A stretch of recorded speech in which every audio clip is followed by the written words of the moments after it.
Hello दोस्तों, देखिए आप लोगों के एग्ज़ाम का बस 2-4 दिन और बचा हुआ है। अच्छा, तो 17 तारीख से आपका कोई एग्ज़ाम स्टार्ट हो रहा है ना, 10th क्लास का। तो उस एग्ज़ाम में आपको समांतर श्रेणी एक मुख्य भूमिका निभाएगी नंबर मार्किंग करने में, ठीक है। तो समांतर श्रेणी के कुछ इंपॉर्टेंट क्वेश्चन जैसे में क्वेश्चन है इस तरह रहेंगे कि दो अंकों की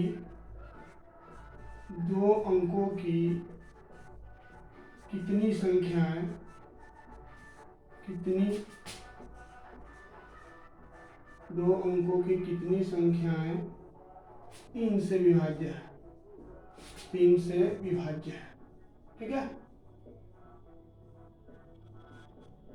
मतलब पता करना है कि दो अंकों की कितनी संख्याएं तीन से विभाज्य। सबसे पहले आप ये बताइए कि दो अंकों की सबसे छोटी संख्या होती क्या है। तो जितना अंक का बोले ना उसमें एक लिख देना है और 0 दे देना है, दो अंक हो गया ना। सभी जानते हैं कि अंक कितने होते हैं, 10 होते हैं। क्या होते हैं? 0 से लेकर 9 तक होते हैं अंक, इसको बोलते हैं अंक। इसी सारे अंकों से मिलकर संख्या का निर्माण होता है। क्लियर है? इसी सारे अंकों से मिलकर क्या होता है? संख्या का निर्माण। जैसे मान लेते हैं यहाँ पर लिखते हैं 57, तो इसमें कितना अंक है? 2 अंक है, ठीक है। तो क्वेश्चन कह रहा है कि दो अंकों की कितनी संख्याएं हैं जो 3 से कट जा रहा है पूरा। तो देखिए 3 से कटने की बात बोल रहा है, 3 से विभाज्य होने की बात बोल रहा है। तो क्या करेंगे, देखिए 3 से विभाज्य। सबसे पहले 3 का टेबल देखेंगे। 3 का टेबल क्या होता है? 3 3 गुना 6, 3 3 9, 3 4 12, ठीक है। अब सबसे पहले कौन सा इसमें संख्या मिल रहा है जो 2 अंक का है? सबसे पहला संख्या तो 12 मिल रहा है। तो इस सीरीज को शुरुआत कहाँ से करेंगे? 12 से शुरुआत करेंगे, ठीक है। अब 12 के बाद क्या आता है? 15 डॉट डॉट डॉट डॉट। अब लास्ट में देखेंगे, लास्ट वाला सबसे बड़ा संख्या 2 अंकों कितना होता है? जितना बड़ा संख्या बोलेंगे 2, जैसे बोले 2 अंकों की सबसे बड़ी संख्या क्या होगी? तो डबल 9, 2 9 दे देंगे, 2 9 दे देंगे, ठीक है। अगर बोले कि 3 अंकों से बड़ी संख्या 3 को 9 दे देंगे। आप लोग 6 क्लास में पढ़ चुके होंगे, ठीक है। तो देखिए यहाँ कोई बोल रहा है कि 2 अंकों की कितनी संख्याएं 3 से विभाज्य है। तो पहली संख्या तो 12 मिल गई जो 3 से विभाज्य है, लेकिन अंतिम संख्या क्या है? तो 99 और 99 3 से विभाज्य है, ठीक है। क्लियर बात? कोई दिक्कत नहीं। चलिए अब इसको सॉल्व किस फॉर्मूले में करेंगे। तो आप लोग देखिए कितनी संख्या बोल रहा है, मतलब संख्या कितना होगा काउंटिंग बताना है, मतलब n का वैल्यू निकालना है। n का मतलब क्या होता है? पदों की संख्या होती है, ठीक है। अब देखिए इस फॉर्मूले का इस्तेमाल करेंगे। यहाँ पे देखिए an बराबर a plus n minus 1 into में d। क्लियर है? इस फॉर्मूले से आपको भली भांति परिचित होंगे। बहुत जगह an की जगह पर tn भी लिखा रहता है, उसका मतलब भी होता है अंतिम पद। क्लियर है? और इसमें देखिए प्रथम पद तो 12 है, मतलब a का वैल्यू 12 है, और अंतिम पद क्या है? 99 मतलब 99 है, जो an का वैल्यू अर्थात चाहे tn का वैल्यू कुछ भी आप कर सकते हैं। क्लियर है?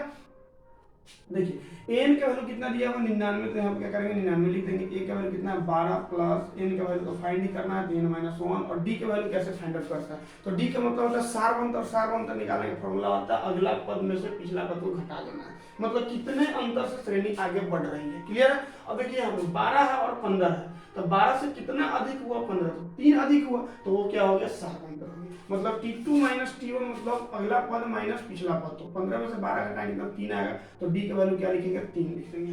यहाँ पे कोई दिक्कत नहीं। चलिए अब इसका कैलकुलेशन करेंगे, n का वैल्यू निकालेंगे। यहाँ पे हो गया 99 इक्वल टू में 12 प्लस 3 से n में गुना करेंगे 3n, और माइनस 3 में 1 से गुना करेंगे, कितना आ जाएगा? 3।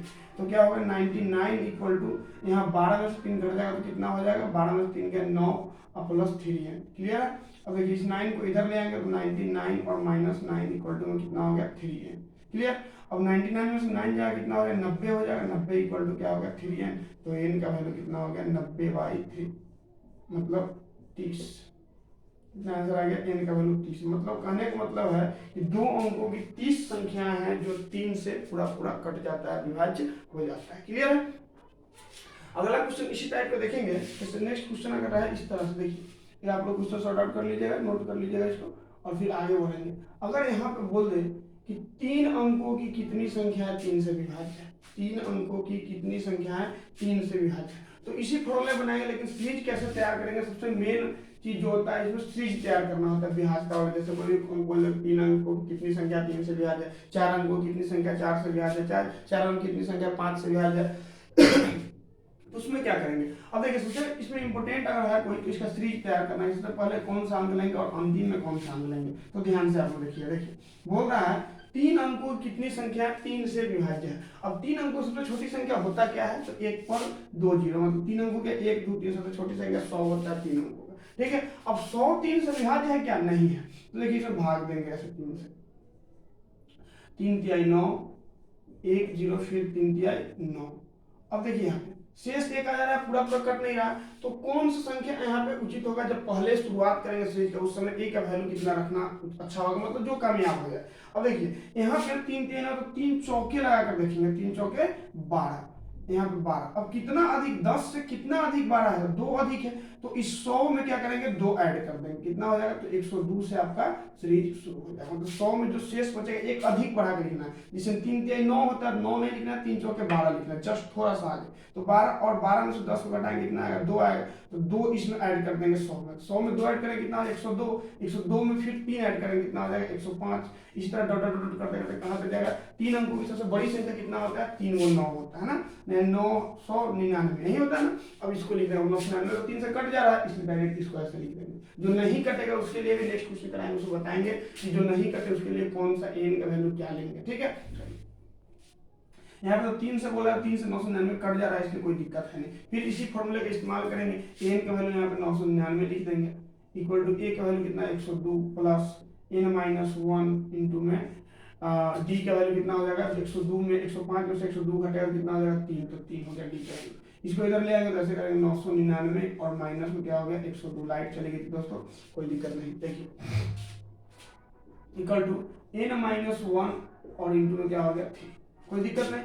999 से 102 घटाएंगे, 9 में से 2 जाएगा, कितना? 7 हो जाएगा, 9 में से क्या? 897 हो गया। और इसमें क्या करेंगे? 3 से भाग दे देंगे, ये वाला 3 नीचे आ गया, इक्वल टू क्या हो गया? n माइनस 1, ठीक है। 3 से जो भाग देंगे, 3 9 6, 3 9 27, 3 9 27 और 1 इधर जाएगा 299 और प्लस 1 हो जाएगा, इक्वल टू n, यानी 300 इक्वल टू n। तो 300 ऐसी संख्या होगा जो 3 अंकों वाली 3 से विभाज्य हो जाए। क्लियर है, कोई दिक्कत नहीं। अगर यहाँ पे बोल दे कि 3 अंकों की कितनी संख्या है? 4 से विभाज्य है, अगर 4 की बात बोल दे तो 4 से विभाज्य, इसी क्वेश्चन चेंज करते हैं कि 3 अंकों की कितनी संख्या है? 4 से विभाज्य। क्लियर है। अब यहाँ पे देखेंगे कैसे करना है। देखिए जैसे इस मेन सबसे मुद्दा इसका है सीरीज बनाना, सबसे मेन मुद्दा इसका क्या है? सीरीज बनाना। क्लियर है। देखिए क्या करना है, सबसे पहले इसका सीरीज कैसे निर्माण करेंगे? 3 अंकों की कितनी संख्या? 4 से। सबसे छोटी संख्या 3 अंक क्या होती है? 100 होती है, जो 4 से ऑलरेडी कट जा रहा है, 2500 के 100, ठीक है। अब 100 के बाद कितना हो जाएगा? 104 हो जाएगा, comma dot dot dot dot. और अंतिम 3 अंकों की सबसे बड़ी संख्या क्या होती है? 999, लेकिन 999 तो 4 से कट नहीं रहा, तो इसको क्या करेंगे? 4 से पहले भाग देकर देखें कितना शेषफल आता है। 4 से 4 दूने 8, 9 में से 8 का 1 19, 4 चौके क्या हो जाएगा? 16, 3 9, 4 9 कितना हो जाएगा? 36। देखिए तो कितना शेष बचा? 3 शेष बचा। देखिए शुरुआत में ना इससे बड़ा लिखना है और जो शेषफल बने उसको इसमें क्या करना है? ऐड कर देना है। लेकिन n का वैल्यू निकालने के लिए क्या करेंगे? भाग देंगे, जो शेषफल बचेगा उसको इसमें से घटा देंगे। तो 399 में से 3 घटाएंगे तो कितना होगा? 999 में से 3 घटाएंगे कितना हो जाएगा? 996, जो हमारा n का वैल्यू निकल जाएगा। क्लियर है। तो यही 3 अंकों सबसे बड़ी संख्या होगी जो 4 से विभाजित होगी, ठीक है। अब आगे देखते हैं इसको, देखिए कैसे सॉल्व करेंगे। देखिए अब n का वैल्यू कितना होगा? 996, a का वैल्यू कितना होगा? 100 प्लस n माइनस 1 इंटू में d का वैल्यू कितना हो जाएगा? 4, ठीक है। अब देखिए इसको इधर ले आएंगे तो 999 माइनस 100 इक्वल टू कितना? n माइनस 1 इंटू में क्या? 4, ठीक है। 996 से 100 घटाएंगे कितना हो जाएगा? 896 और 22 में कितना हो जाएगा? 4 इक्वल टू में हो जाएगा n माइनस 1। 4 से काटेंगे इसको, 4 दूनी 8, 4 दूनी 8, 4 चौका 16 और एक इधर आएगा 224 और प्लस 1 इक्वल टू क्या? n और 225 इक्वल टू क्या हो जाएगा? यानी 225 ऐसी संख्या है 3 अंकों की जो 4 से पूरा पूरा विभाज्य हो जाती है। क्लियर है। चलिए आगे देखते हैं। अगर क्वेश्चन इस तरह से बोल दे, देखिए बोले क्वेश्चन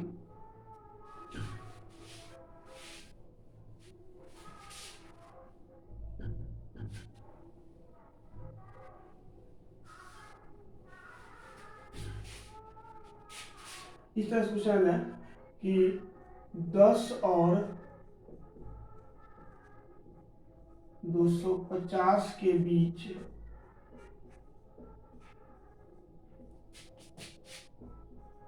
चार से विभाज्य कितनी संख्या है? कितनी संख्या है? जब कितनी संख्या बोले तो क्या फाइंड आउट करना है? n का वैल्यू निकालना है, कितनी संख्या है, ठीक है, इस तरह से क्वेश्चन आ जाए तो क्या करना है, देखिए सेम यही बात। सबसे मेन मुद्दा इसके इस तरह क्वेश्चन का होता है सीरीज क्रिएट करना। सीरीज अगर बन गया तो आप आसानी से इसको सॉल्व कर सकते हैं। देखिए 10 है, यहाँ 250 है, यानी 10 और 250 के बीच का ही कोई संख्या होना चाहिए, उससे अधिक नहीं होना चाहिए, 10 से कम नहीं होना चाहिए, ठीक है। और देखिए 10 4 से करता है, नहीं करता है, 11 नहीं करता है, लेकिन 12 करेगा तो 4 किया 12। तो सीरीज की शुरुआत क्या करेंगे, 12 से शुरुआत करेंगे, 12 के बाद क्या हो जाएगा 16, और 250 तो कटता नहीं है 4 से, तो 250 में क्या करेंगे 4 से भाग लेंगे, इस तरह देखिए 4 से भाग लेंगे, 4 6 24, 1 0 4 दूनी 8, कितना से शायद 2, अब इसी 250 में से 2 को घटा देंगे तो कितना हो जाएगा 248, बस बन गया आपका सी, यही आपका सही हो गया, ठीक है। 10 से 250 के बीच की संख्या लिखा चुका है, ठीक है। अब देखिए इसका वैल्यू मतलब पता करना है कितनी संख्या, उतना लिखना तो संभव है नहीं, तो इसको क्या करें, कैसे पता करेंगे, तो इस तरह से वही फॉर्मूला an = a + n - 1 × में d, क्लियर है। अब देखिए n अंतिम पद 248 है, 248 यहाँ लिख देंगे equal to a 12 + n - 1 × n का वैल्यू फाइंड आउट करना है, और 12 4 16 यानी 4 का अंतर आ रहा है, तो d की वैल्यू कितना हो जाएगा 4, क्लियर है। अब देखिए इस 12 को इधर लाएंगे, 248 - 12 है ना, बाई 4 डायरेक्ट कर रहा है, थोड़ा ध्यान से देखिएगा, और प्लस में 1 = n करेंगे तो कितना हो जाएगा 236 ना बाई 4, 2 से 4 से काटेंगे 4 × 25 4 9 36, और प्लस 1 = क्या करेंगे, और उनसे तो एक जोड़े कितना हो जाएगा 60, यानी 60 ऐसी संख्या है 10 और 250 के बीच में जो 4 से पूरा विभाज्य हो जा रहा है, क्लियर है, कोई दिक्कत नहीं। चलिए आगे देखेंगे नेक्स्ट क्वेश्चन की तरफ। इस तरह क्वेश्चन है तो आपको बस सिर्फ सीरीज फाइंड आउट कर लेना हो गया आपको क्वेश्चन बन गया, ठीक है। चलिए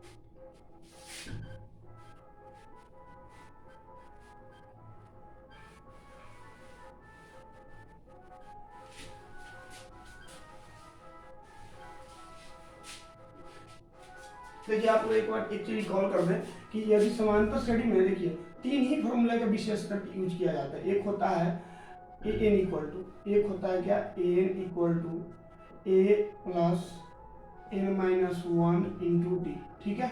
एक होता है Sn बराबर n/2 × 2a + n - 1 × में d, और एक होता है Sn = n/2 × a + a, ठीक है।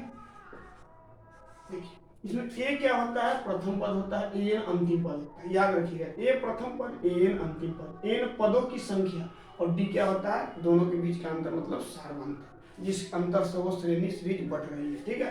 देखिए Sn का मतलब होता है सभी पदों का योग, क्लियर है। और देखिए n का पदों का बता ही दिए, n - 1 आप लिखिए, ठीक है। और यहाँ पे n मतलब पदों की संख्या हो गई, a मतलब प्रथम पद, n माने अंतिम पद, क्लियर है, कोई दिक्कत नहीं। चलिए इसी 3 फॉर्मूले का यूज करके आप पूरा समांतर श्रेणी बना सकते हैं। डी का वैल्यू नॉर्मली आप लोग जान सकते हैं, अगले पद से पिछले पद का हटा लेना है, ठीक है। ऐसा नहीं डी का वैल्यू हमेशा पॉजिटिव है, निगेटिव भी आ सकता है। अगर इस तरह से बढ़े तो 4 है, यहाँ पे 2 है, यहाँ पे 0 है, यहाँ -2 है, इस तरह से हो तो क्या होगा निगेटिव हो जाएगा, क्योंकि हटाना तो हमको हटा अगले पद से ही है, ठीक है। तो 2 में से ही 4 घटाना है, क्लियर है। तो डी का वैल्यू निकालने में आपको मिसमैच नहीं मिलेगा, क्लियर है। चलिए थैंक यू। विभाज्यता वाला आप लोग आशा है कि आप लोग विभाज्यता वाला आसानी से बना सकते हैं। तो विभाज्यता का नियम निकालने के लिए आपको बता ही चुके हैं किस तरह से फंड आपको करना है, तो उसको फिर से देखिएगा, कोशिश करिएगा, खुद से भी क्वेश्चन बनाकर और क्रिएट करिएगा और उसको बनाने का ट्राई करिएगा। Okay thank you.